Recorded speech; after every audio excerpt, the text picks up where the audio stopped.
लहसुन प्याज खा सकते हैं, कोशिश करें कि ना खाएं, पर खा रहे हैं तो कोई अपराध भी नहीं है। लहसुन प्याज खाना कोई बुरी बात नहीं है।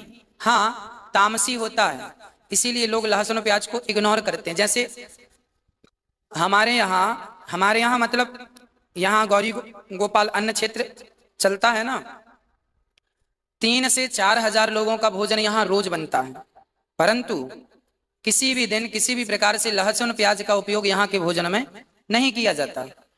क्यों? क्योंकि लहसुन प्याज तामसी होता है।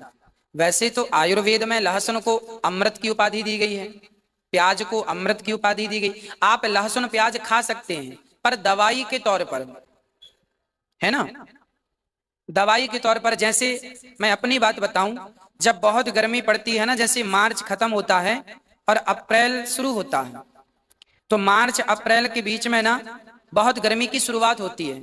उस समय हमारी दादी, बड़ी माँ, नानी ये कहा करती है कि जेब में प्याज रख लो, थोड़ी सी प्याज जेब में रख लो तो लू नहीं लगती। ऐसा बड़ी माँ कहती है, माताएं कहती हैं कि बेटा प्याज जेब में रख लो, लू नहीं लगेगी। मतलब प्याज की तासीर इतनी ठंडी होती है कि आप गर्मी में, जैसे मजदूर वर्ग है, मजदूर वर्ग को तो प्याज खाना ही चाहिए, क्योंकि उन्हें दिन में काम करना पड़ता है धूप में। तो जो व्यक्ति धूप में काम कर रहा है वो प्याज खाए, पर स्वाद के तौर पर ना खाए, इस भाव से खाए कि मैं दवाई के तौर पे खा रहा हूं, ताकि लू की दवाई है ये लू की दवाई है। कोई पंडित भी है, मैं बताऊं सबकी, यदि कोई साधु भी है, पंडित भी है, कभी लहसुन प्याज नहीं खाता, परंतु कहा जाए, वैद्य जी कहें कि भाई आपको लू लग गई है, जरा सी प्याज नमक के साथ कच्ची वाली खा लो, तो खा लेने में क्या बुराई है? दवाई है वो। प्याज अमृत है, दवाई के तौर पर उपयोग करना चाहिए सबको, पर स्वाद के तौर पर ज्यादा नहीं। अति सर्वत्र वर्जयेत्, ज्यादा खाएंगे तो वो तामसी है, दुर्गंध रहती है प्याज में, है ना।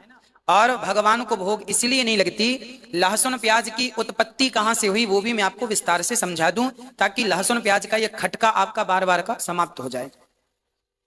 ये जो लहसुन प्याज की उत्पत्ति है, जब समुद्र मंथन हुआ और उसमें अमृत निकला, तो अमृत को देवताओं ने पिया। मोहिनी भगवान बांट रहे थे, नारायण मोहिनी बनकर बांट रहे थे अमृत। एक राक्षस ने अमृत को पी लिया धोखे से, नाम था राहु। वो देवताओं का रूप बनाया और अमृत को देवताओं के बीच में खड़ा होकर पी लिया। अब जब भगवान को पता चला कि इसने अमृत पिया, तो तुरंत उसने अमृत पिया था कि कुछ बूंद अंदर गई, कुछ 2 बूंद उसके मुंह पे थी, और भगवान ने सुदर्शन से उसका सिर काट दिया। तो उसके गले से होती हुई वो बूंद जो पेट में जाने वाली थी, चूंकि गला कट जाने से पेट में इतनी स्पीड से भगवान ने सिर काट दिया कि पेट में ना जाकर वो अमृत की 2 बूंद जमीन पर गिर गई।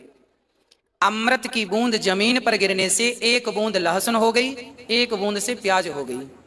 एक्चुअली आयुर्वेद में इन्हें अमृत कहा गया है, दोनों को, लहसुन और प्याज को।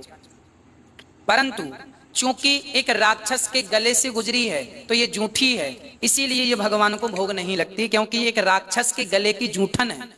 अमृत भले अमृत है वो, पर है तो राक्षस का जूठन, इसीलिए वो भगवान को भोग नहीं लगती। हाँ, पर अमृत है तो आप और हम दवाई के तौर पर ग्रहण कर सकते हैं, बुराई बिल्कुल नहीं है। आप तुलसी की माला पहने हैं तो भी लहसुन प्याज दवाई के तौर पर ग्रहण, बहुत सर्दी लग रही है तो आप एक काम करिए, जरा सा लहसुन भूंजिए आग में और भूंज करके बच्चों को खिला दीजिए।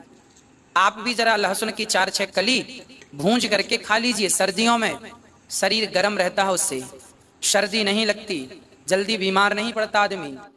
बच्चों को तो लहसुन सरसों के तेल में भूंज करके और देते हैं, है ना। सर्दियों में तो बच्चों को लहसुन की माला बना के मम्मी पहना देती है। तो ये सब दवाई के तौर पर उपयोग होना चाहिए, स्वाद के तौर पर उपयोग वर्जित है।